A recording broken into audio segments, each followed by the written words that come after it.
कर दे recording.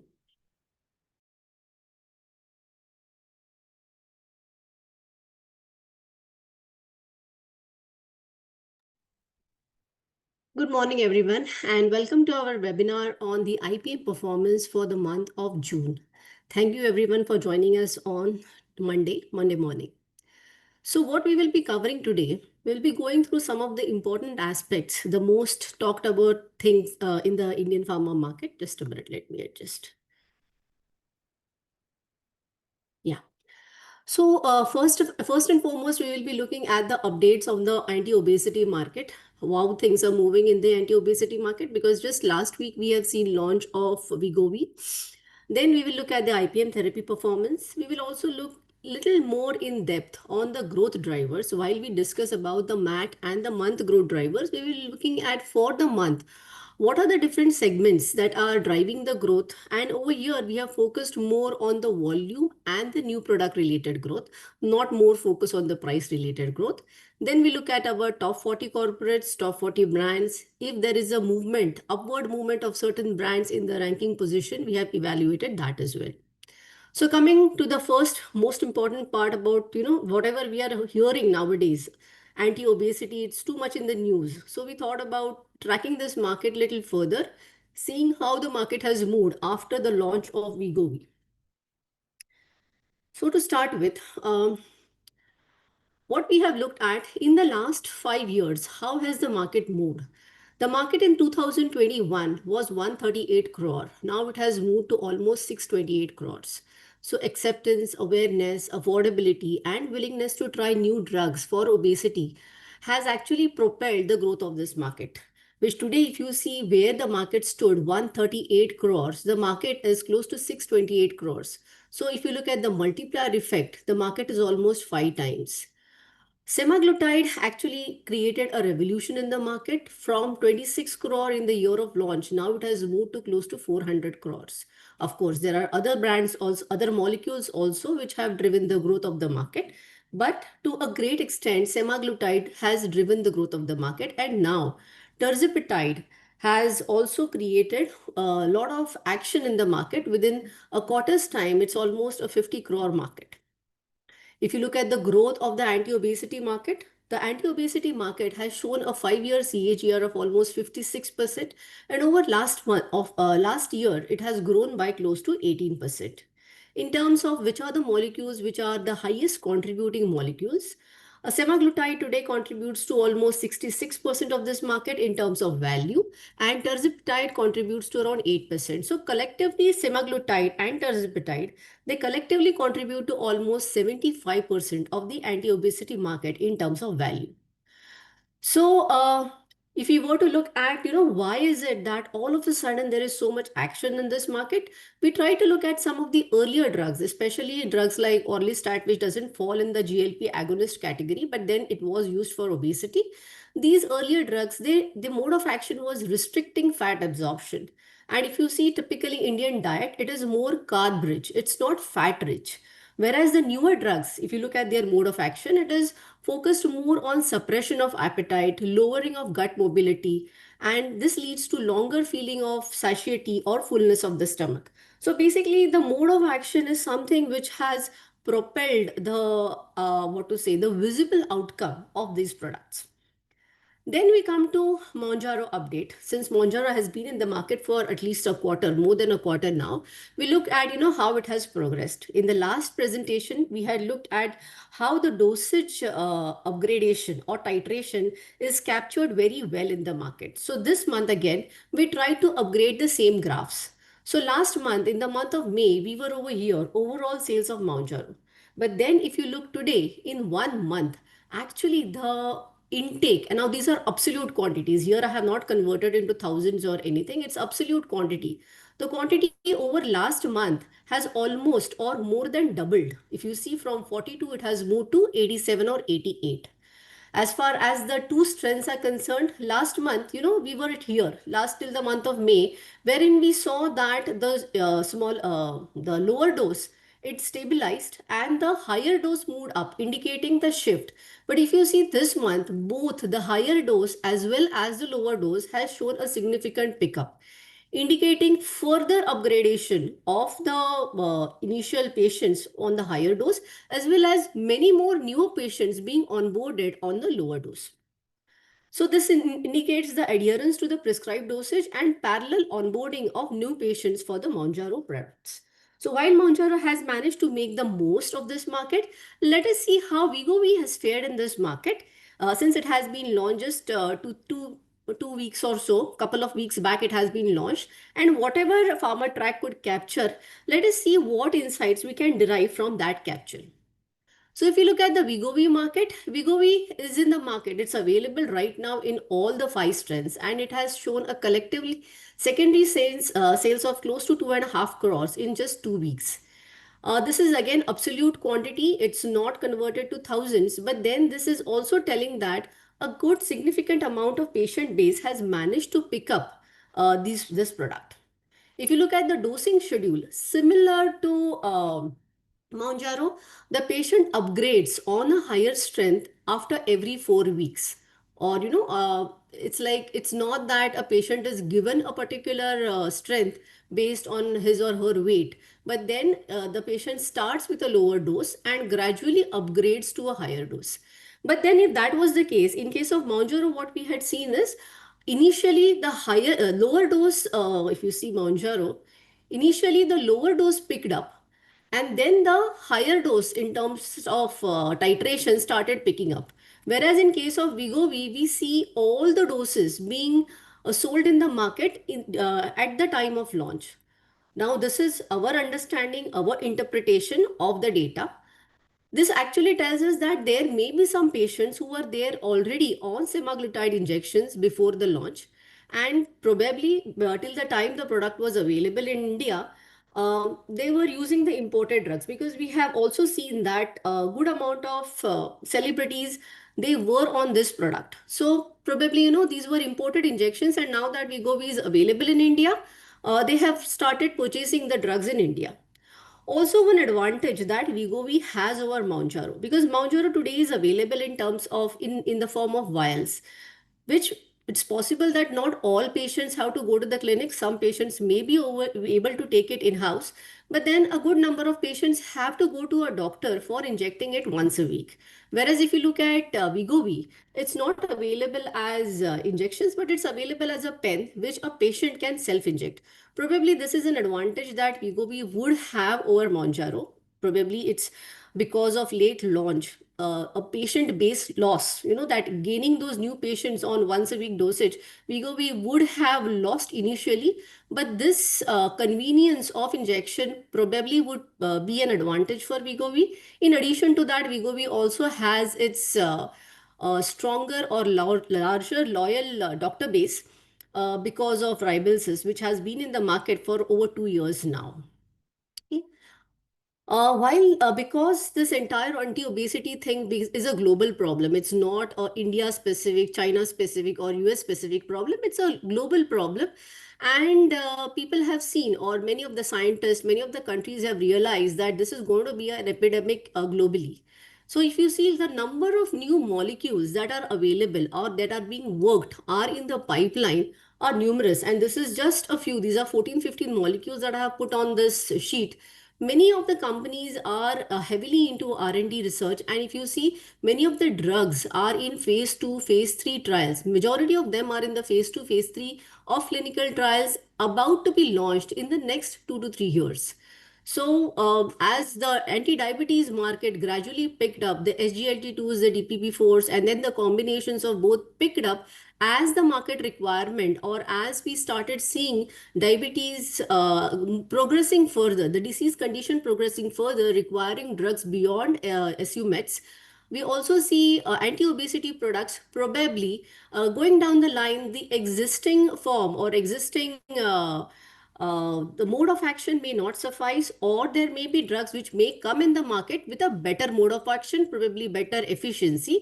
So this is something, a better efficiency also in terms of bioavailability, faster action, probably lower frequency of dosing. This is just a probability, I'm not sure. But then yes, if so many drugs are in the pipeline, I'm sure everybody is coming out with some stronger USP over the earlier drugs available.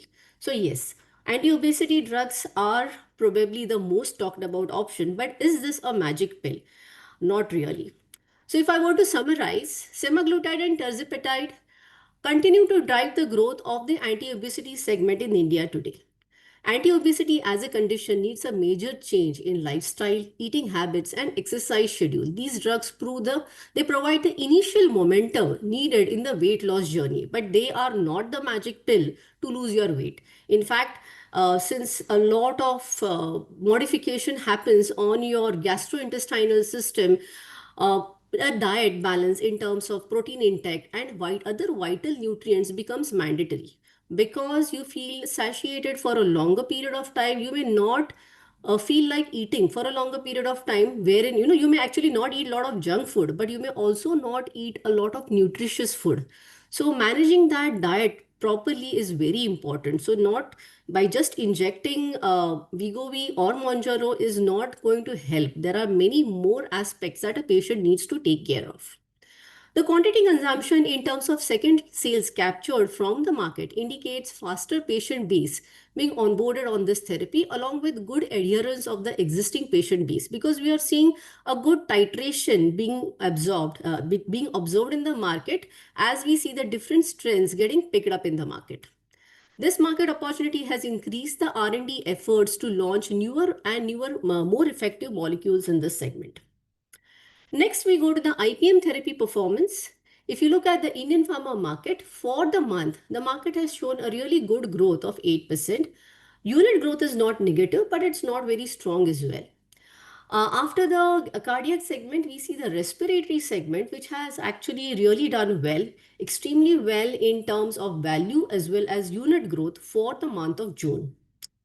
Coming to the growth drivers for the month of June, it is mostly the new introductions and the price driven growth. Volume growth may be small, but it is not negative overall for the Indian pharma market. Of course, it may change from therapy to therapy, but then at least at an overall level, it is not negative.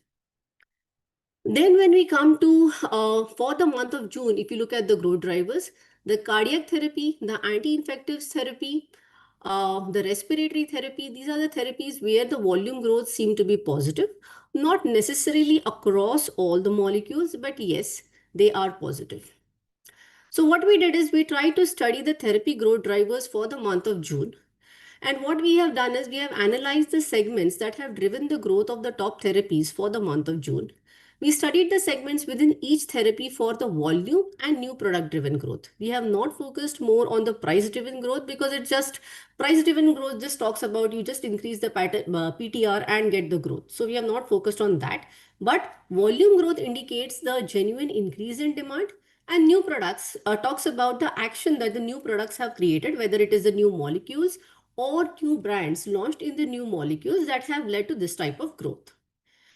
Then we have tried to further understand the key molecules and combinations and what has driven their growth. That is what we have looked into. And we have not studied everything because there are so many molecules and molecular combinations in the market. We are focused only on the top molecules or molecular combinations whose sales for the month of June is greater than or equal to 10 crores. So if it is for the month of June, if it is 10 crores, then overall for the year, the growth will be 100, more than 100 crores for sure. Or there may be certain molecules like vonoprazan which were launched somewhere same time last year, but in the initial months the sale was low. So a MAT sale may not look as greater than 100 crore, but definitely for the month, the monthly sale has now crossed 10 crores. So the first therapy we will look at, I will not go too much in detail, because this anyways the presentation gets circulated. But then to understand what we have looked at, if you look in the cardiac therapy, now here I have done some color coding. So wherever it is blue color, it is where it's the only the volume growth is greater than or equal to 5%. So if you see this blue color, you will see everywhere it is the volume growth which is greater than or equal to 5%. The new product growth is not greater than or equal to 5%. Wherever it is green color, in this cardiac therapy, we are not seeing green color at a sub-supergroup level. Wherever it is green color, it is only the new products where the new product growth is greater than 5%. And wherever it is this, I would say lavender color, It is where both the volume and the new products, the growth for both is greater than or equal to 5%, indicating that the newer molecules also doing well and the older molecules have also picked up or doing well in the market, indicating that this molecule is genuinely in high demand in the market today.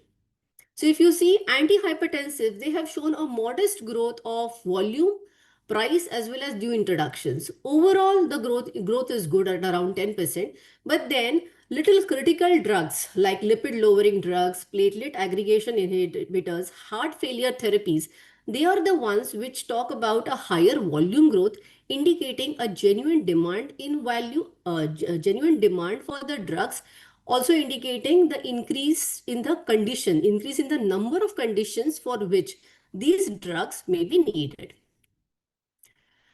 Coming to the antihypertensives, if you look at the molecules, again, I have not taken all the molecules in the antihypertensives. I have taken only those molecules where the turnover for the month is greater than or equal to 10 crores. And all of them may not exist over here, because wherever neither the volume growth is high nor the new product growth is high, those molecules I have not considered in this table. Okay, so over here, if you see majority of the cases, it is the older traditional molecules which have done well in terms of volumes. In terms of newer molecules like saroglitazar, this is one molecule where the volume growth is also high and the new product growth is also high. Now, you may say that you look at the price growth, even that is good. But as a part of this presentation or as a part of this analysis, I'm not considering price growth, because price growth is just increase the PTR and show a growth. Whereas focus is more on how the demand has increased or how the new introductions have impacted the growth of the therapy. Antihypertensives becomes a major therapy. That's why I had to break down the cardiac therapy into two sections. But even in the other critical sections of the cardiac therapy, if you see majority of the places, it is the older molecules or the molecules which have been there in the market for more than a year have shown a very good volume growth.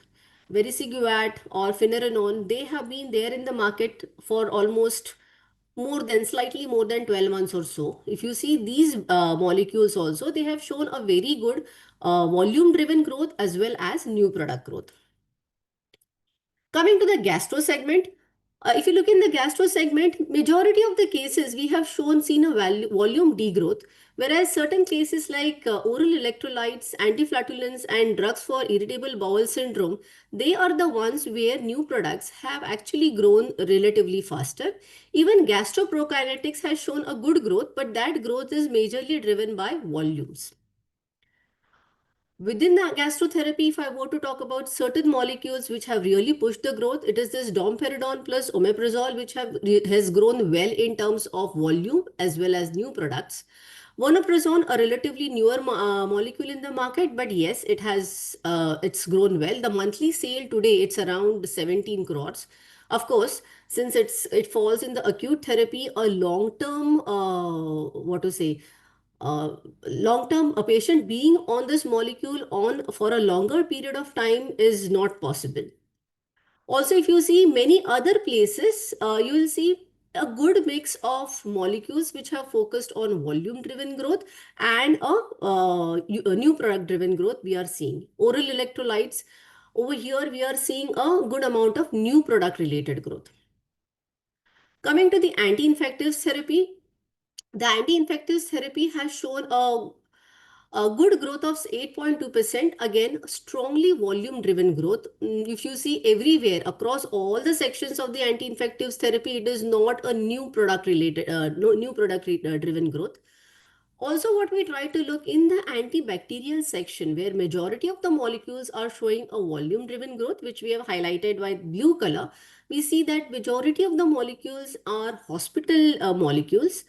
Even anti-infective, antifungals also we are seeing good growth. Of course, antifungals probably it is this season wherein we get these type of cases. But then anti-infectives related to cough and cold ailments, ideally we would have expected a higher growth in many other molecules which are relevant to this seasonal disease pattern, but we did not see that much pickup in volumes. Again, over here I have taken only those molecules where there is a significant volume. Probably those molecules are growing well, but then the volume growth may not be greater than or equal to 5%. It may be little lesser. Coming to the diabetes therapy, if you see, in majority of the patent losses in the OAD market have happened more than a year back. The last one to lose was the empagliflozin market. So overall, if you look at the OAD market, the growth is quite steady and stable. The OAD combinations is growing by 8%, planes is growing by 1.4%, but it is this GLP agonist, the anti-obesity molecules, which are the ones which are showing that action in terms of growth, in terms of absolute value, they may be still smaller, but in terms of growth and quantity pickup, they are really doing well in the market. Obviously, the patient base for this type of products is again restricted, but then if you look at India's population, the base itself is very big. So if you look in the insulin segment, it is the insulin devices which has driven the new product related growth. Empagliflozin with linagliptin is showing a very good volume as well as new product related growth. Sita-Dapa metformin also is showing a good volume as well as new product related growth. Empagliflozin plains also showing good volume and new product related growth. Obviously, loss of patent also brings its price driven growth down. Over here in the GLP agonist, semaglutide has really shown a very good growth in terms of volume as well as new products. Now, terzepatide, it's just it's just launched, so I would never get this volume value growth, but still I kept this molecule in this segment because it is actually driving the GLP-1 agonist growth in terms of new introductions. Coming to the nutritional therapy, actually the growth is again subdued. Volume growth is negative in majority of the cases. It is the mineral supplements which has shown a new product growth by close to 8%, and the appetite stimulants, it's more of the older brands or older legacy product driven growth. Methylcobalamin combinations is one combination where there is a good volume as well as new product growth. Otherwise, in majority of the cases, except vitamin C, it is majorly the new product related growth. And in appetite stimulants, it is the cyproheptadine which has shown a good volume driven growth. Coming to the respiratory therapy, since it's a seasonal thing, we see the cough and cold segment picking up. It's showing a good 6% volume driven growth. Over here, actually, it is a new product driven growth as well, because I have kept this blue color restricted to volume growth greater than or equal to 5%. That's why this comes in a blue color. But then, yes, this is almost equal to 5%. In the respiratory segment, there is overall in the molecules, if you see, or the bigger molecules, majority of the places, either it is just the volume driven growth or a combination of volume as well as value driven growth. In cough and cold segments, it's majorly the older brands which have driven the growth of this market. Coming to the pain and analgesics therapy, overall the growth is subdued. It's around 7% growth. I mean, this is in comparison to the other therapy areas. And new product growth is also almost 2%. Drugs for rheumatoid arthritis are the ones which have shown a good volume driven growth. Within the analgesics molecule, obviously we have the biggest player, paracetamol, which is again the traditional brands which are pushing the growth of the market. In the rheumatoid arthritis segment, the tofacitinib is showing a good volume as well as new product growth, and adalimumab, which is also showing a good volume as well as new product growth.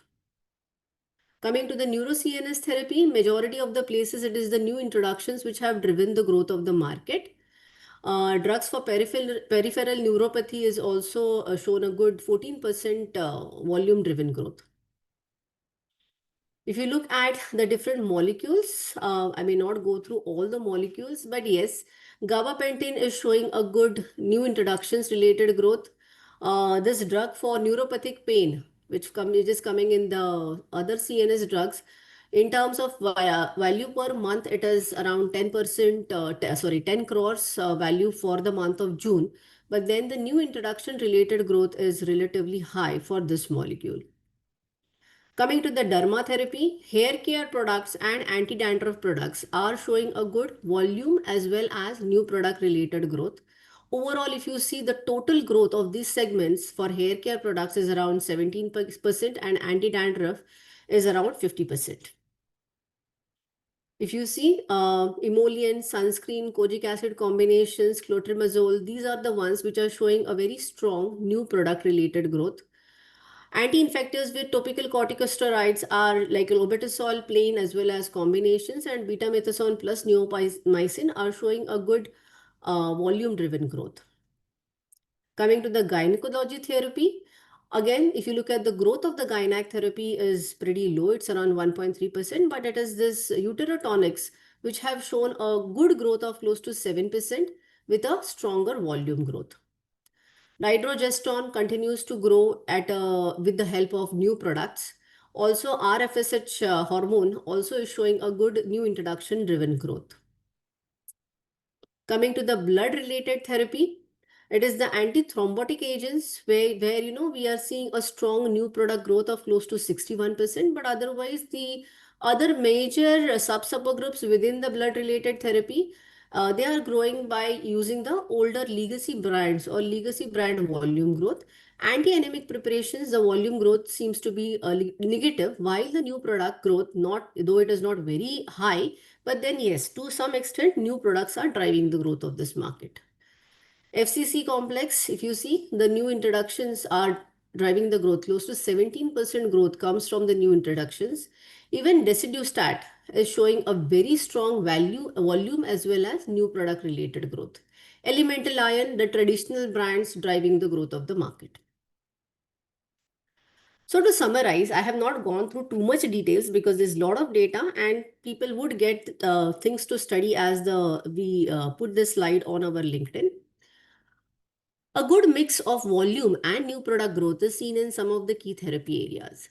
Seasonal disease patterns driven growth is not seen in all the therapies, indicating that the monsoon related growth pattern impact is still to pick up. Though we see in some places in the cough and cold segment, in some places in the derma segment, but then in the anti-infective segment, the way it should have picked up, we are not seeing a pickup yet. Or in the gastro segment, the way it should have picked up, we are not seeing that pickup.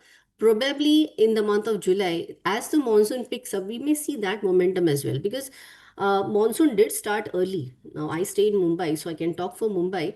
But we did see heavy showers in the month of May, and we thought that monsoon has started. But then it was just 2 to 3 days that we got those heavy spells, and that heavy monsoon is yet to pick up. Though on this weekend, yesterday, day before yesterday, we did find good rains in Mumbai. But still, I think monsoon-related ailments are yet to pick up. Innovations introduced in the market last year continue to grow strong this year, thereby indicating a good balance of volume and new introductions related growth. Coming to the top 40 corporates, overall, the top 20 corporates they contribute to more than 60% of the Indian pharma market. And if they grow very strongly, the overall Indian pharma market definitely grows very fast. The Sun Pharma, Intas, Torrent, DRL, Glenmark, and Ipca, these are the top corporates among the top 20, which have shown a double-digit value-related growth. Majority of them have also shown a stronger unit-related growth as well. Amongst the next 20 players, JB Chemicals has shown a growth of 11%. Of course, JB Chemicals was a news last week because of the Torrent acquisition. But then as the news unfolds, we may get some more details on this deal.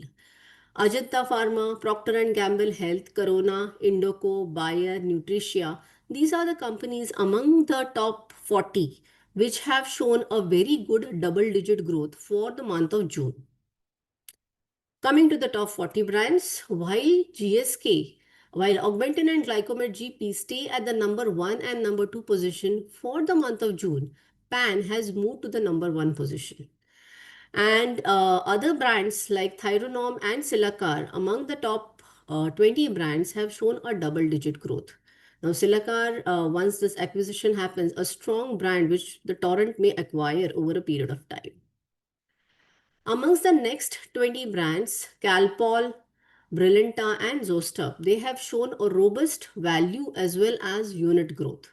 So while the overall market may be growing at 8% in terms of value and less than 2% in terms of units, There are certain companies and certain brands which have actually stretched or pushed themselves further and grown much higher than the overall Indian pharma market or the overall categories in this which they exist. So, to summarize for the Indian pharma market performance, the IPM has shown a value growth of 8% with majority of the therapies doing well. New introductions and price growth have driven the growth of the market for the month of June at an overall IPM level. For the month of June, majority of the top players have shown an encouraging value growth. And Augmentin and Glycomed GP continue to retain their leadership position at a MAT level. However, for the month of June, PAN stands at a number one position, which is a great achievement for Alkem. So with this, we end our webinar for the month of for the data set June 25. And thank you for joining us today. The entire recording as well as the presentation would be available to you. And thank you for joining us today and have a great week ahead. Thank you so much.